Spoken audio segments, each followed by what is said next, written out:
그리고 학원에 그 스터디 밴드가 있어요. 아마 여기 밴드에 가입되신 분들도 대부분 가입돼 있는 분들인데, 여기 이제 가입하셔가지고 자료 같은 거 또는 제가 이제 영상을 가끔씩 올리거든요. 요즘에 좀 바빠서 못 올렸는데 중공 현장에 잡혀가지고 좀 바빠요. 그래서 하여튼 좀 틈나는 대로 올릴 테니까 들어가셔가지고 좀 보시고, 또 소방기술사 합격하시고 나서 이제 이쪽으로 가시면 됩니다. 전기기술사. 네. 우리 학원이 이제 전기랑 소방 학원이니까 그렇게 하시면 되고. 자, 뭐 기출문제 분석이라고 이렇게 24년도 이제 132회. 출제 비율을 보면은 그냥 다 이제 어느 정도 비슷하잖아요. 출제 비율이. 그러니까 제가 여기서 제가 제일 중요하게 여기는 부분이 저는 여기에요. 여기. 건축방재. 건축방재에서 차별화시키기가 좋습니다. 그러니까 대부분 사람들은 설치 기준을 그냥 써요. 제가 아까 방금 얘기했잖아요. 설치 기준을 설명하시오예요. 설명하시오. 기술사 시험은 설명하시옵니다. 그러면 단순히 그냥 내가 외워서 썼다고 해서 점수를 잘 주진 않아요. 기준 같은 거는. 근데 완벽하게 컨트롤 C, 컨트롤 V 하면은 잘 주겠지. 근데 사람이 어떻게 그렇게 할 수가 있어요? 못 하잖아요. 그러면 거기서 문제될 만한 거 좀 부각시켜서 좀 이슈화하고 차별화시킬 만한 것들을 거기서 뽑아가지고 그걸 키우는 거예요, 답안에. 그러니까 그런 연습 하셔야 되고요. 근데 이번에 이 전기 관련된 문제들이 많이 나왔어요. 전기. 근데 소방 전기 교재에 보면은 우리가 배운 게 없어. 그죠?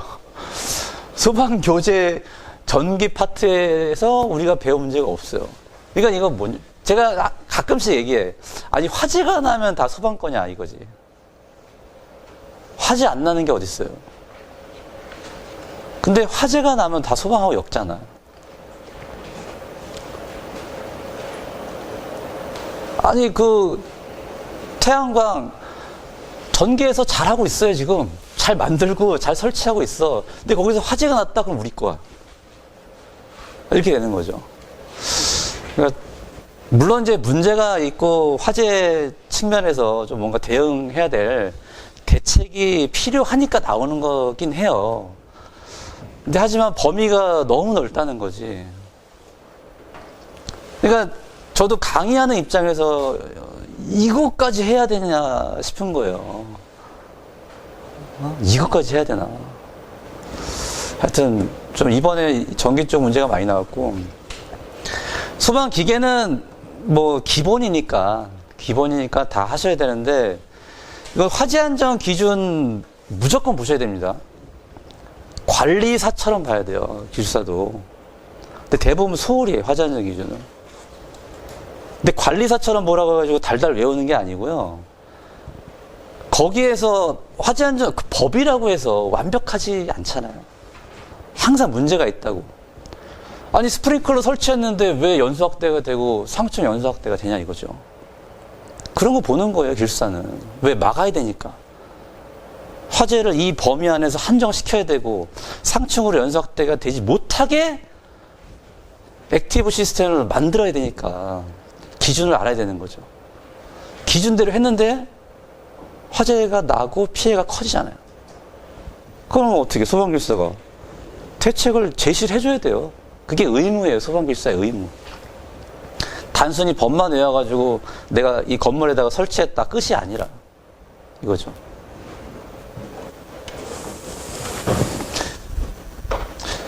그리고 연소는 기본인데요. 참 연소 문제가 나오면 어렵게 나옵니다.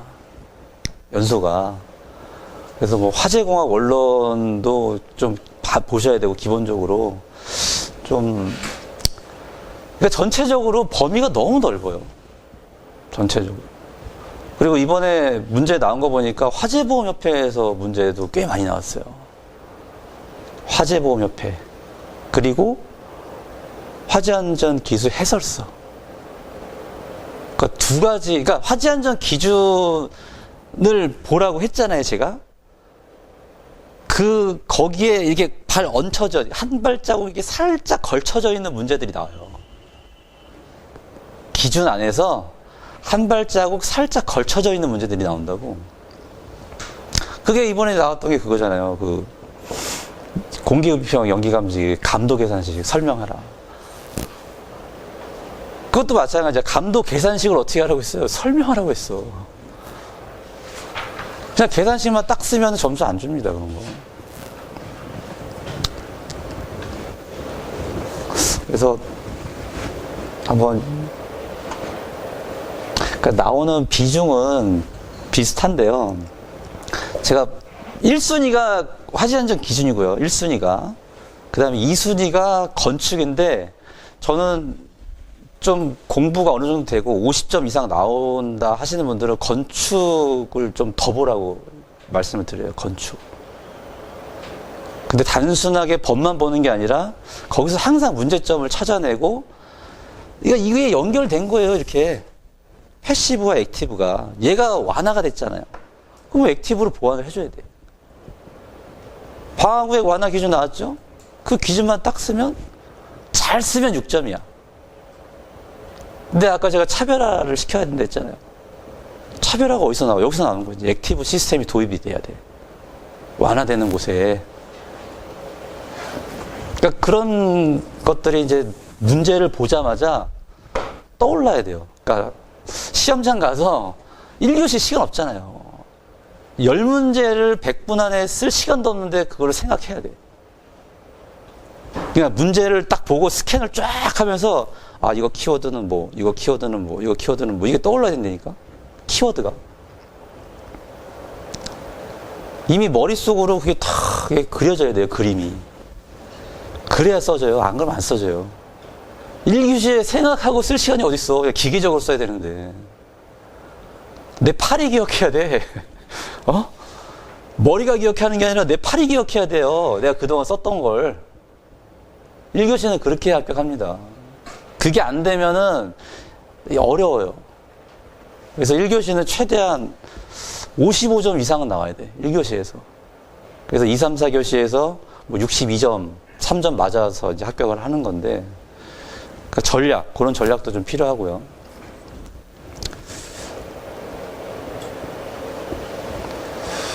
자, 1교시 헤스의 법칙. 참 교재에 없는 내용입니다. 그러니까 쭉 그냥 문제만 읽어보고 문제 들어가서 자세히 할게요. 그 다음 감도 계산식. 이것도 이게 해설서에 있는 거예요. 해설서. 화재안전 기준 해설서. 그 다음 방화구역 완화 기준. 방화구역 중요하죠. 패시브가 완화되면 액티브로 어떻게 보완을 해야 될 건지 또 고민해야 되고. 그다음 무차원 같은 경우는 이게 이해하기가 어렵습니다. 이해가 안 돼요. 그러니까 이게 수식이잖아요, 수식. 실험식이에요, 실험식. 무수히 많은 연구를 통해서 이걸 연구한 사람이 이 유체의 기류는 얘랑 비교하면 되겠구나. 주요 특징들을 캐치를 해서 수식으로 만든 거거든요. 근데 실험식을 어떻게 이해할 거야? 내가 실험을 해봐야 돼요? 그래서 저는 이건 암기 과목이다 생각하는 거죠. 무차원수 같은 경우는. 그래서 예전에 공부할 때 저는 무차원수를 잘 안 했어요. 그러니까 시험 다가오면은 이번에 좀 나올 것 같다 하면 그때만 봤어. 정리를 해놨다가. 안 볼 수는 없으니까. 하여튼 그런 부분입니다, 이게. 그 다음에, 추락 방지. 이거 또 나왔어. 제가 강의하면서 이거는 이제 더 이상 안 나올 겁니다 하고 했던 건데, 또 나왔어요. 이게 법이 약간 바뀌었거든요. 그러니까 얘가 바뀐 건 아니고, 그 탈출하는 그 개구부가 이제 창이 하나 생겼어요. 이제 그래가지고 나온 건지 어쩌는 건지 모르겠어요, 이거는. 그 다음에 원전 심층 방어. 얘도 좀 오래된 문제거든요. 근데 나왔어요. 그러니까 이게 심층 방어라는 게 원래는 이게 원전이 누출되면 안 되잖아요. 그거에 대한 심층 방어인데 앞에다가 화재만 넣은 거야. 제가 느끼기에. 안에서 화재가 나는 건 우리가 어떻게 할 수가 없잖아요. 밖에서 화재가 나는 거는 화재 침범도 못해, 여기에. 이 자체가 화재가 나도요, 그 안으로 전달이 전혀 안 됩니다, 열기가. 왜? 콘크리트 두께가, 철근 콘크리트가 1.2m인데, 한번 생각해보세요. 철근 콘크리트 두께만 1.2m라고. 12cm가 아니라 1.2m라고요. 그럼 거기서 화재가 난들 이 안으로 전달되겠냐고. 폭발에도, 지진에도, 그거 고려해가지고 설계해서 시공한 건데. 하여튼 좀, 그래요. 커플링. 제가 시뮬레이션은 자주 나올 거라고 말씀드렸습니다. 이제 시뮬레이션은 계속 나올 거예요. 그러니까 이제 커플링 나왔죠? 이제 화재 시뮬레이션, 이제 번갈아 가면서 계속 나올 거예요. 왜냐면, 이게, 성능 위주 설계에, 이제 꼭 들어가요. 성능 위주 설계에, 설계 도서 항목에 들어가야 돼요. 그러니까 성능 위주 설계 관련된 거 있죠. 그건 다 봐야 돼. 성능 위주 설계 관련된 서류, 그 쭉 있잖아요. 제출하라는 거, 그거 다 외우셔야 됩니다. 그거 또 나올 거예요. 그러니까 이런 거 계속 나오는 거예요, 이제. 자, 전기 저장 시설, 화재 안전 기준, 스프링클러 설치 기준, 어떻게 하라고요? 설명하시오. 여기에다가 스프링클러 설치하면은 불 끌 수 있을까요? 끌 수 있냐고요. 못 끄는데 설치하면 뭔 소용 있어? 그러니까 설명해야 돼. 그러니까 기술사는요, 소방 기술사는 이론하고 이 실무를 같이 겸비를 해야 돼요, 실무. 근데 실무가 뭐예요? 그 단순히 기준을 알아서 설치를 잘 하냐 못하냐가 아닌 거예요. 이걸 설치해가지고 화재가 나면 불을 끌 수 있게 만들어야 돼. 그 실무라는 게. 불을 끌 수 없으면 실무가 안 되는 거잖아요. 그냥 이거 돈만 쓰는 거예요, 돈만 쓰는 거예요.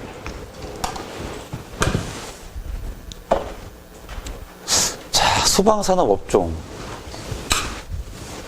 저 처음 봤어요. 이번에. 이거. 하여튼 요거는 좀 밑에서 보시고. 자, 10번. 충수, 수압. 이것도 이제 설치 기준을 설명해야 되는데, 참, 이런 거 설명하는 게 참 어렵습니다, 이거. 그러니까 실무 경험도 없고, 이거 어디 가서 이걸 봐. 본 적도 없어. 발전소에 근무하지 않는 이상. 하여튼. 그 다음에 가스분석 경보기, 경보 방식 설명하라.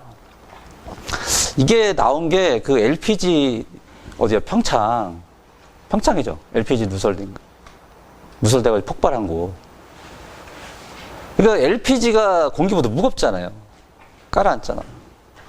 그러면 그 주유소 인근에 그 LPG를 감지할 수 있는 경보기만 있었어도, 그잖아요. 그러니까 경보 방식을 설명하라고 이제 문제가 나왔지만, 그러니까 비중이, 그러니까 그 다루는 가스의 비중이 가볍냐 무겁냐에 따라서 어디다 설치하냐 중요하잖아요, 그런 것도. 그 다음에 배관 전환 곡선. 요거는 이제 성능 곡선에서 우리 요거 있죠, 요거 성능 곡선 요렇게 생겼잖아요. 요거를 설명하라는 얘기고요. 좀 이따 한번 보시고. 그 다음 건식 스프링클러 트립 시간과 이송 시간. 이것도 이제 기본 문제죠. 근데 이걸 설명하라고 했잖아요. 이것도 한번 들어가서 보시죠. 자, 요거는 또 2교시 가서 하고요. 요건 3, 4교시는 넘어가고. 자, 1교시 보시죠.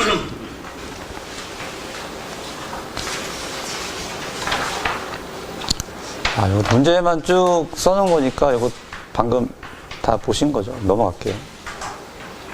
자, 발열량과 관련하여 헤스의 법칙을 설명하시오. 요즘에 무슨 법칙들이 참 자주 나오죠. 이 법칙 관련해가지고요, 한번 정리를 해야 될 것 같아요. 좀 개별적으로 여러 가지 법칙들이 있잖아요. 한번 정리를 해 놓으세요. 좀 시간이 걸리더라도. 그리고, 그러니까 정리를 할 때, 일단 기출문제를 먼저 좀 보시고요. 기출문제에서 어떤 법칙들이 나왔나 한번 나열해 보세요. 쫙 그냥 법칙만 한번 쫙 나열해 보고 이제 묶어서 나온단 말이에요. 이제 이런 것들이 한번 출제가 되잖아요. 그럼 헤스의 법칙이 나오고 끝이 아니라 다른 거랑 엮여서 나와요. 25점짜리로. 그러니까 그런 걸 찾아보는 거야. 얘랑 엮일 만한 법칙들이 있나? 또는 안 나온 것 중에 헤스의 법칙과 좀 이렇게 비슷한 이런 법칙들이 있나? 좀 찾아보는 거죠. 헤스의 법칙은 뭐냐면 요 그림을 보세요.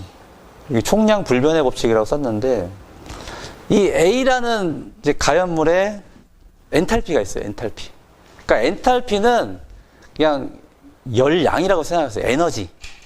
에너지라고 생각하시고, 그러니까 이 분필이 가지고 있는 에너지예요. 얘를 태우면 여기서 발열하면서 에너지량이 감소하겠죠. 이 분필의 총 엔탈피는 몰라요. 총 엔탈피는 모르지만 여기에서 감소된 엔탈피는 알 수가 있다는 거지. 감소된 엔탈피. 그게 반응 엔탈피라고 합니다. 반응 엔탈피. 이게 델타 H라는 거예요. 반응 엔탈피가. 그러니까 총 엔탈피는 모르지만 여기에서 감소된 엔탈피는 알 수가 있는데 이 반응이, 그러니까 여기에서 우리가 여기 목표 지점이 여기야. 목표 지점이. 이렇게 가는 게 제일 빠르잖아요. 근데 내비가 일로 알려졌어. 내비가. 이렇게 갈 수도 있죠. 뭐 이렇게 갈 수도 있고. 근데 어쨌든 여기랑 여기는 지점은 같잖아요. 스팟 지점은 같잖아요. 그래서 결과가, 그러니까 과정이 어떻든지 간에 결과는 똑같다라는 거죠. 그게 상태 함수라는 거예요. 상태 함수. 그러니까 여기서 일로 가나 어쨌든 목적지, 종착지는 여기잖아요. 같다는 거지. 그게 발열량 불변의 법칙이라는 거예요. 그래서 발열량의 변화, 이게 반응 엔탈피라고 합니다. 반응 엔탈피, 델타 H. 그래서 뭐 여러 단계를 거치든 한 단계만 거치든 결국에 같은 목적지를 간다면 에너지의 그런 변화량은 같다. 그게 상태함수라는 거죠. 상태함수. 그러니까 어떻게 보면 그랑도 같은 거예요. 에너지 보존 법칙. 그죠? 에너지 보존 법칙. 그러니까 여기다가 에너지 보존 법칙이라고 써도 돼요. 그러니까 저는 여기다가 키워드를 주로 쓰거든요. 이 헤스의 법칙을 물어봤죠. 문제에서. 그러면 앞에 큰 번호는 대제목을 쓰고요. 중간에 요 가로 1번, 뭐 가로 2번 여기에는 다 키워드를 씁니다. 저는. 꼭 이렇게 하라는 건 아니고요. 그러니까 이제 문제의 어떤 형태, 틀을 이제 말씀드리는 거예요. 그래서 키워드를 잘 보이게 해줘야 돼. 채점자한테. 그냥 동그라미 1번 막 여기 이 문제를 쓰고 동그라미 1번, 동그라미 2번 막 이렇게 쓰는 분들이 있는데 이렇게 되면은 키워드가 안에 숨어 있게 되잖아요. 그럼 채점자가 이걸 찾아야 돼. 읽어가면서. 근데 그럴 시간이 없어요. 왜? 하루에 1000명의 답안을 봐야 되거든. 한번 생각해 보세요. 내가 하루에 1000명의 답안을 봐야 돼. 그럼 이거 읽겠냐고. 읽을 수 있냐고요. 못 읽어요. 물리적으로 안 돼. 그러니까 뭐만 처음에 보냐면 이것만 스캔하고 가는 거야. 한 페이지 보고 한 1초, 이거 썼구나, 이거 썼구나, 이거 썼구나. 이거 이렇게 넘어가는 거예요. 그러면서 걸러내는 거야. 그래서 좀 잘 쓴 사람들 거 따로 모아가지고 한 100명 거 내외. 근데 그때부터 조금 자세히 봐요. 그럼 일단 내가 100명 안에 들어가야 되잖아. 100명 안에 들어가려면 이런 거 잘 표현해줘야 돼, 이런 거. 답안에다가. 근데 만약에 내가 이걸 놓쳤다. 문제를 막 풀다가, 정신없이 풀다가, 그러면은 여기에서 딱 보고, 요거를 키워드로 쓰면 좋겠네 하는 거를 그냥 네모를 치세요, 여기다. 여기 안에다 그냥. 이걸 놓쳤다면. 또는, 저는 또 어떻게 했냐면, 여기를 한 칸 비워놔. 키워드가 생각이 안 나면. 그래서 막 문제를 써. 그러다가, 여기서 키워드로 쓸만한 게, 요거 괜찮네 하고 얘를 끌어올리는 거지. 한 칸을 비워놨다가. 그래서 항상 저는 좀 여기에 좀 포커스를 많이 맞췄어요. 요거. 왜? 차별화를 시켜야 되잖아. 남들과 좀 다른. 그래야 눈에 띄니까.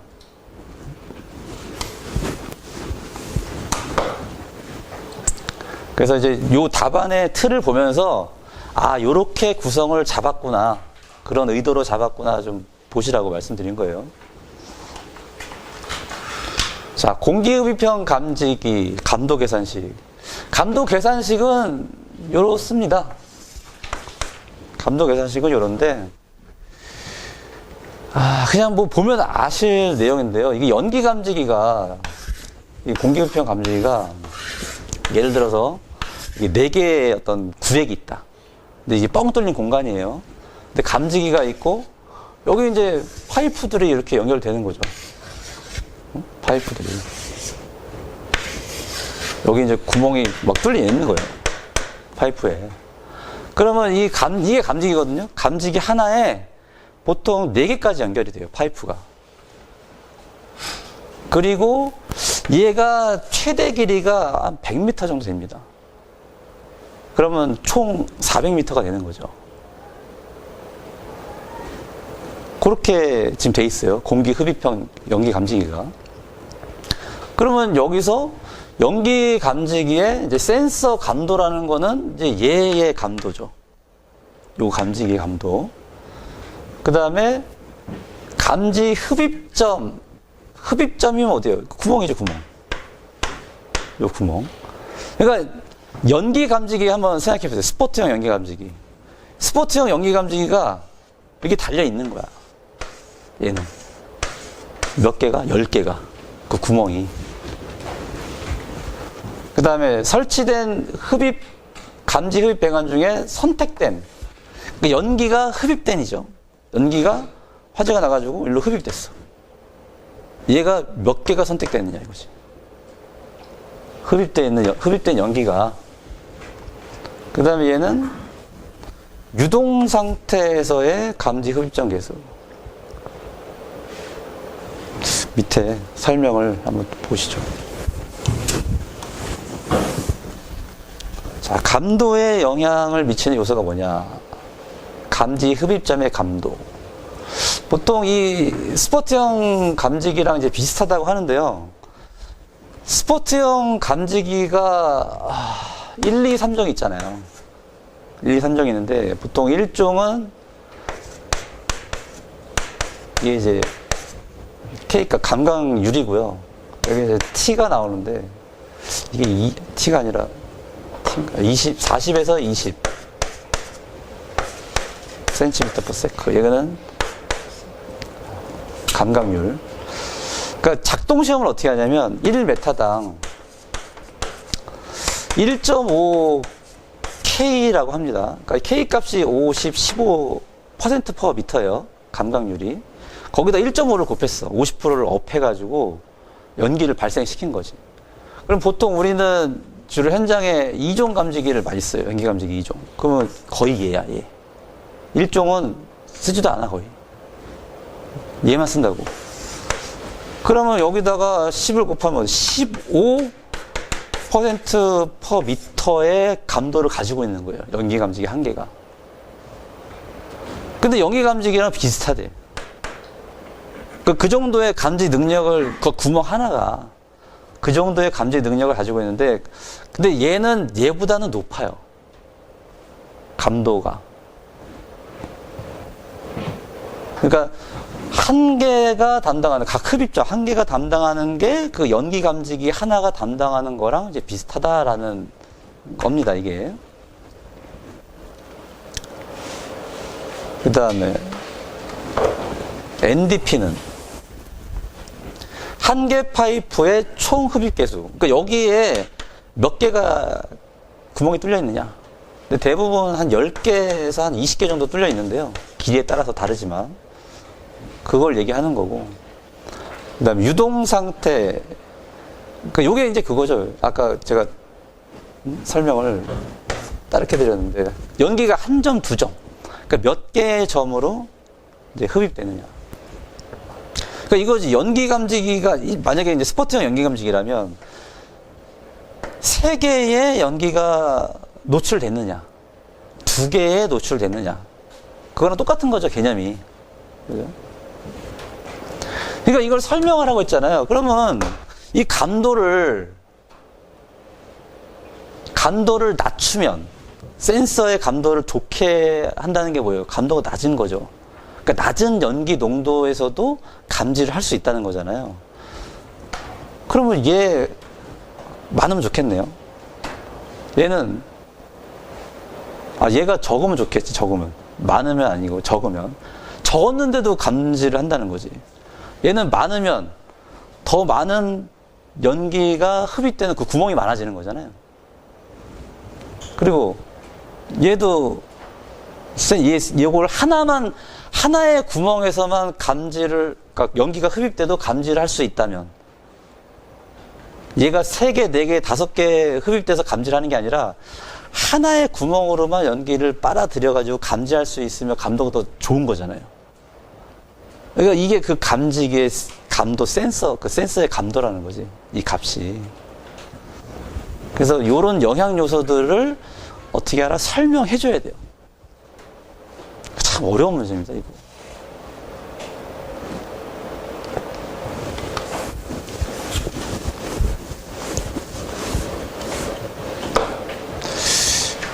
그러니까 제가 그 강의를 할 때 항상은 아니고, 이 소방이라는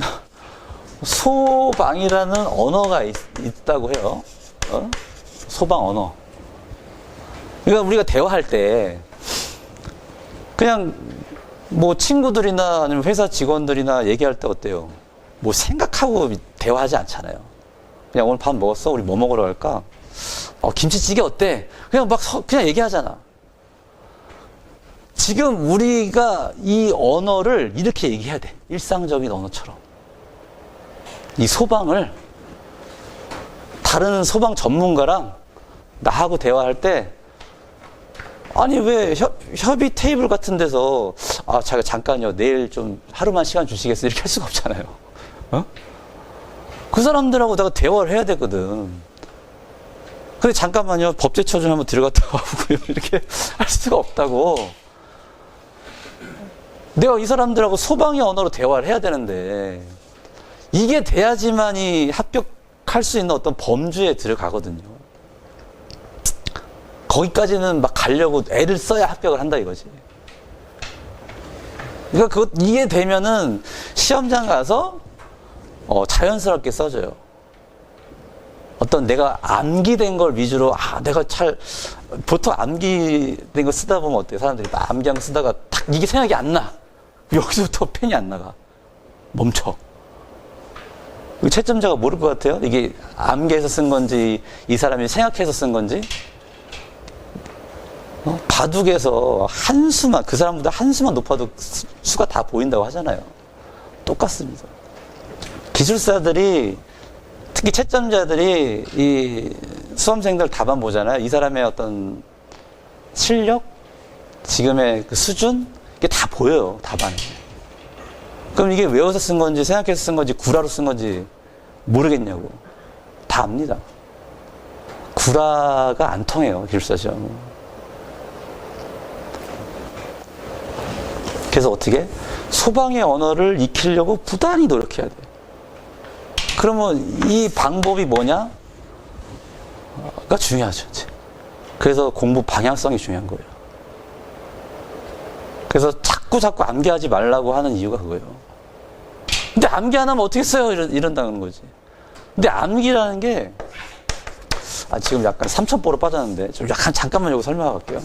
암기는요, 사람의 뇌로 할 수가 없습니다. 기본적으로. 그럼 뭐냐면, 이 부분을 익숙하게 해야 돼. 익숙하게.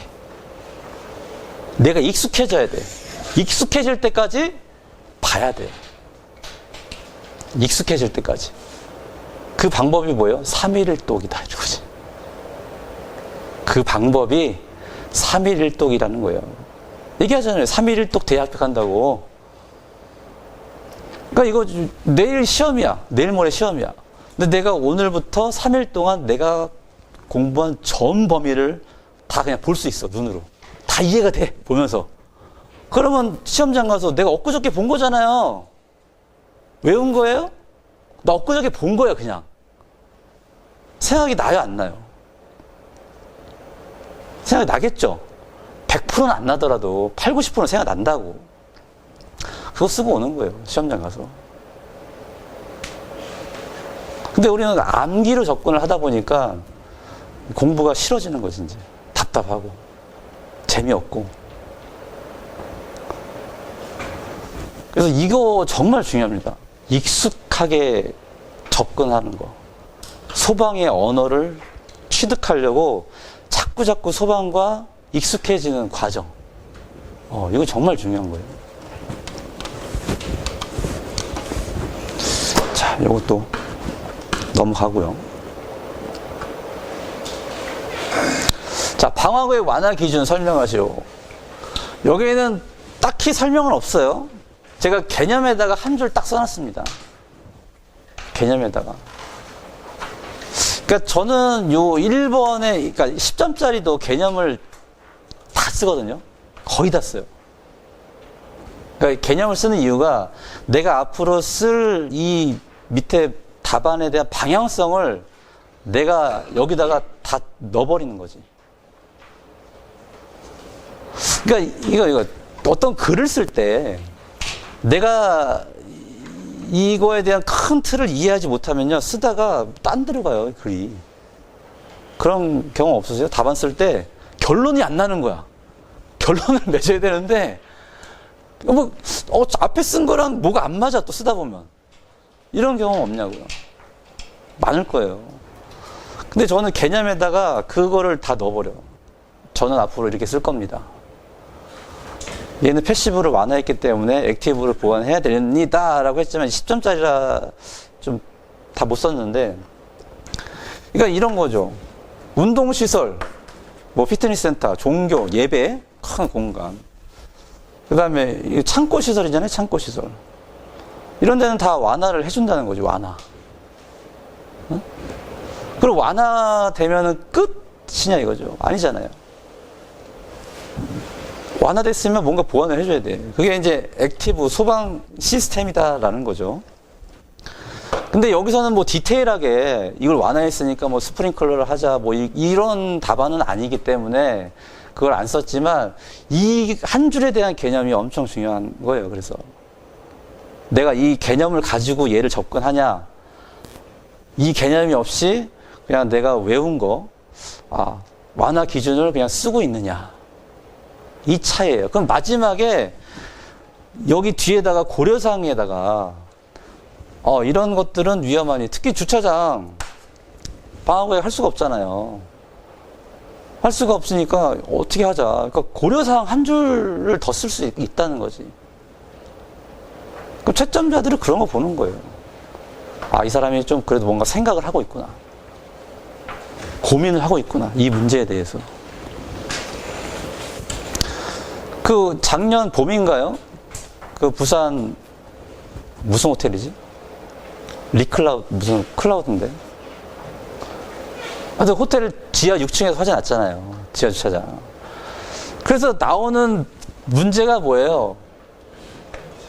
공조설비. 공조설비를 활용하자는 문제가 계속 나오잖아요, 지금. 재현을 설치를 할 수가 없으니 공조설비를 활용하자는 문제가 계속 나온다고, 이제. 계속 나올 거예요.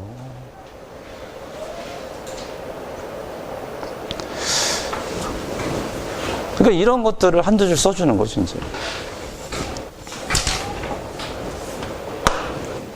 그 다음에 여기서 뭐 문제 될 만한 거 있나요? 최상층 피난층, 스카이 라운지, 강당 로비, 대규모 회의장. 이런 데는 뭐 구획은 못 하잖아요. 그러니까 액티브적으로, 그러니까 생각을 해보세요. 정답이 없는 문제입니다. 어떻게 액티브적으로 구획을 할 수가 있는지. 액티브적으로. 에어 커튼을 설치를 하느냐, 아니면 스크린 방화 셔터 같은 것들 있잖아요. 철제는 좀 그러니까 연기라도 좀 막을 수 있잖아. 스크린 방화 셔터만 일정 정도 내려오면. 그러면 피난 동선에는 지장이 없거든요. 그러니까 이런 거를 좀 활용한다든가. 그러니까 그런 걸 고민하라는 얘기예요. 이런 거 보고.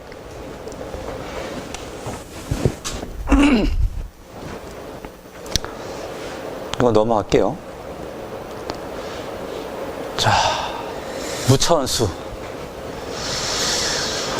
자, 이건 제가 암기 범주라고 했죠. 그러니까 뭐 간단하게 설명을 하자면, 그러니까 너셀 수가 여기 전도가 빠졌네.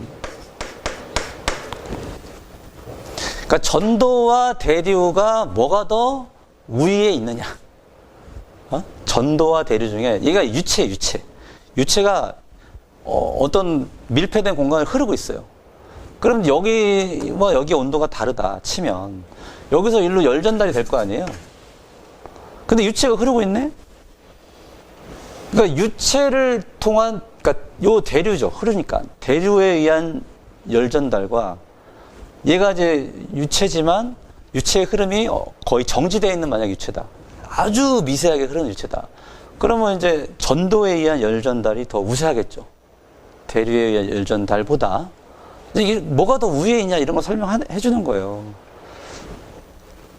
근데 이거를 어떤 원리나 이런 걸 가지고 접근하기가 어렵다는 거죠. 무차원수는.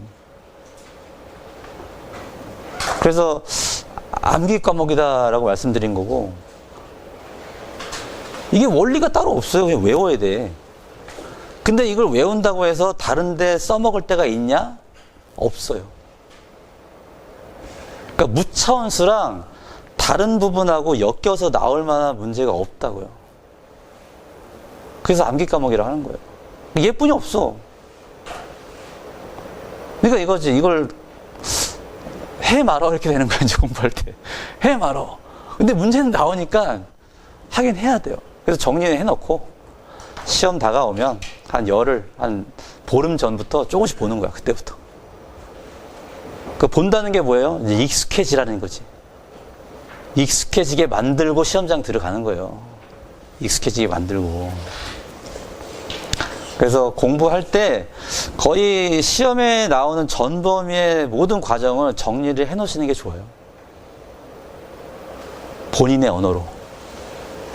또는 기본서를 하나 정해놓고 거기다 다 때려 넣어, 그냥. 기본서 하나 정해놓고, 그러면 그 책만 있으면 되잖아, 한 권만. 그럼 보기가 편하잖아요, 빠르고. 뭐 그렇게 만들라는 거죠. 이거는 그냥 보세요. 자, 다중이용업소 비상구 추락 방지 안전시설 설치 기준.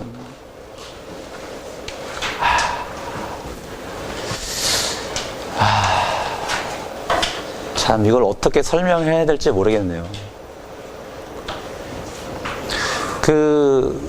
이게 이제 거실의 어떤 층이라면 여기 이제 문이 하나 있고요. 여기 이제 문이 하나 이렇게 있는 거예요. 여기가 거실이고 다중영업소 영업장입니다. 영업장. 여기 이제 부속실이지, 부속실. 아마 근생 건물 여기가 이제 외벽이니까 바깥에서 요렇게 문만 요렇게 달린 건물들 아마 보신 적 있을 거예요. 바깥에 그냥 문만 있어. 철문만. 그게 이제 얘거든요.